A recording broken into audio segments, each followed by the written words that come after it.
எங்க பையன் தான் இருக்கு. 13 வயசு விஜய் பாக்குறதுக்கு தான் வந்தோம். இன்னும் இடத்துல ஒரு போலீஸ் கூட இல்ல. 50 பேத்து மேல 50 பேர் உளுந்து கிடக்குறாங்க. யாரை தூக்குவாங்க சார்? யாரையும் தூக்கல. ஏன் நீங்க பாதுகாப்பு கொடுக்கல? எங்களுக்கு அது பதில் சொல்லி ஆகணும். ஏன் போலீஸ் வந்தப்ப கொடுக்கல? நாங்க இருந்த இடத்துல போலீஸே இல்ல.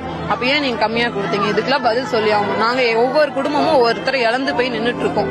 நாங்க விஜய் சார் மேல எந்த குறையுமே சொல்ல மாட்டோம். செந்தில் பாலாஜி சார் எங்களுக்கு பதில் சொல்லியே ஆகணும். சிஎம் சார் பதில் சொல்லியே ஆகணும் சார்.